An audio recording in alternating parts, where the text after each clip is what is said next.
Thank you very much, Mike Carlucci. Welcome, everybody. We are back. And we're always glad to have you here. We're here Monday through Friday at 12:30. Saturday night, we have our late date, our hot seat show with our live studio audience, taking on the liberal loonies and telling it the way it really is at 2 a.m. Saturday, Monday through Friday here, 12:30. Join us after Letterman or Leno, whatever.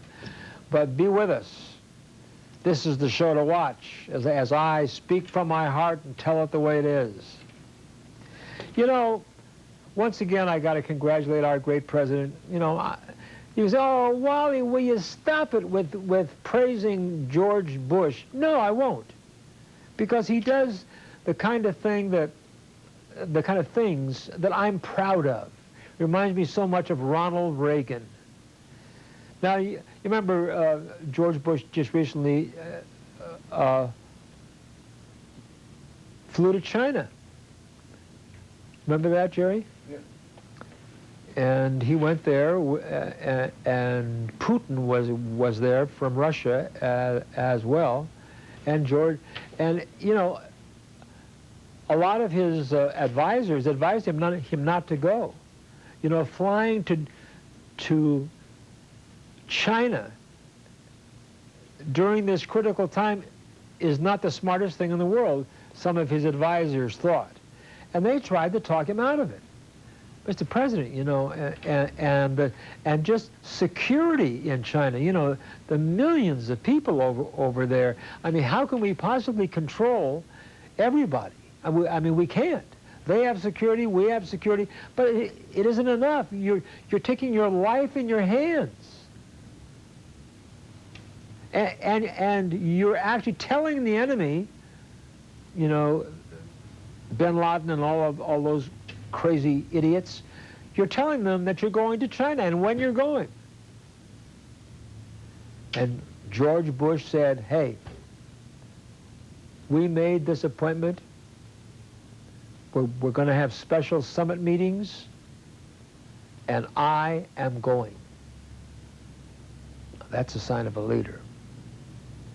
I think Al Gore would have hid under his bed. But George W. Bush got on that Air Force One and flew to China, and it was very successful.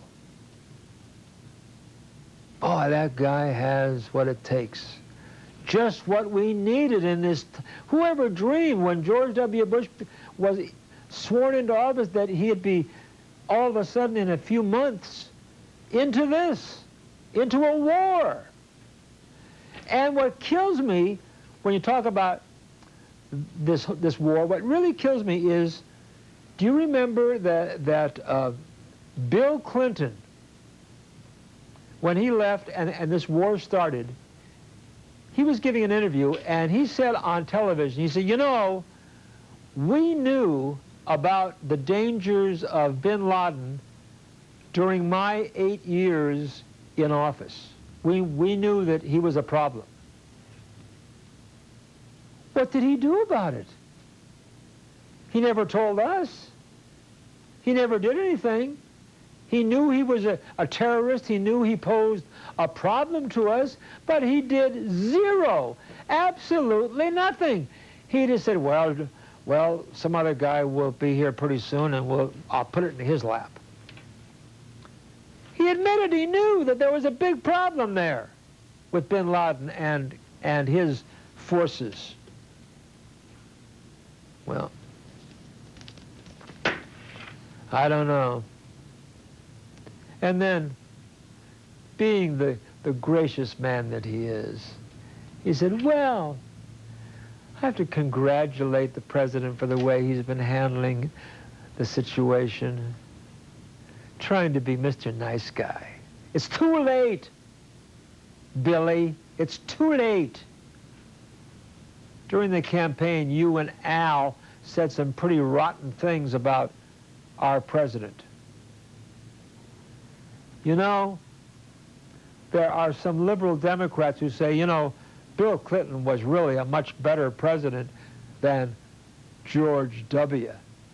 In your dreams, liberal Democrats, in your dreams. She. How long have I gone? About. How long have you gone here? About 5 minutes? Okay, do I have time for anything else? Well, Fighting a new kind of war, says New York Times columnist Thomas Friedman. He says, we need to eliminate Osama bin Laden. We need to eliminate Osama bin Laden, who is dedicated to using anything he can to do us harm. We will not get the backing of our Arab allies by winning an argument with them about the necessity of this war. Second, we need to toughen up. Shame on Speaker Dennis Hastert for closing down the House of Representatives because of the anthrax scare. We have U.S. troops in the field all around in Afghanistan. It can't be easy for them, but the House is running scared, like wimps. Just what the terrorists want. Shit. Don't forget the Wally George newsletter. $20 per year, 12 issues for $20. Cash, check, or money order to Wally George, P.O. Box 4942, Garden Grove, California, 92842. If you're a true American, you want to get my newsletter and read it every month. We'll take a little break, come right back. Jeff Bingham, my director-editor, has picked out some great, outrageous moments from the past 19 years of Hot Seat, my Hot Seat show, so stay tuned.